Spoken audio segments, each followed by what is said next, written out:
இன்று நாம் மகரின் தொழுகை அடுத்து கொள்ளுக்குரிய பள்ளிவாசலில் 1448 ஹிஜ்ரி ஆண்டில் சஃபர் மாதத்தை தலைப்புரை தீர்மானிப்பதற்காக வேண்டி ஒன்று கூடினோம்.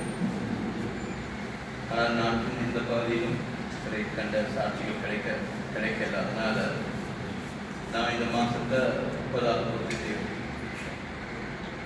ஹிஜ்ரி 1448 சஃபர் மாதத்திற்கான தலைப்புரை நாட்டின் எந்த பாகத்திலும் தென்பட்டதாக ஊர்ஜிதம் செய்யப்பட்ட சாட்சியங்கள் கிடைக்கப்படாமையினால் புனித முஹர்ரம் மாதத்தை 30ஆக பூர்த்தி செய்து 2026 7ஆம் மாதம் 16ஆம் தேதி வியாழன் மாலை மகரிபுடன் வெள்ளி இரவு சஃபர் மாதத்தை ஆரம்பிப்பதென கொள்கை பெரிய பள்ளிவாசல் உத்தியோகபூர்வமாக அறிவிக்கின்றது.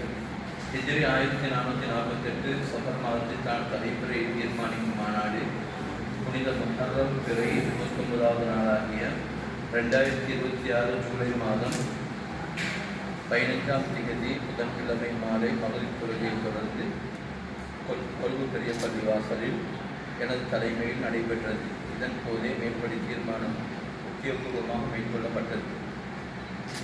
கொள்கை பெரிய பள்ளிவாசல் நிர்வாகிகள், கொள்கை பெரிய பள்ளிவாசல் துறைக்குழு உறுப்பினர்கள், அகில இலங்கை ஜம்இய்யத்துல் உலமா துறைக்குழு மற்றும் முஸ்லிம் சமய கலாச்சார திணைக்கள பிரதிநிதிகள், இலங்கை வளிமண்டலவியல் திணைக்கள சிரேஷ்ட உத்தியோகத்தர் ஆகியோர்களின் பங்கு பட்டுதல்களுடன் மேற்படி தீர்மானம் மேற்கொள்ளப்பட்டமை குறிப்பிடத்தக்கது.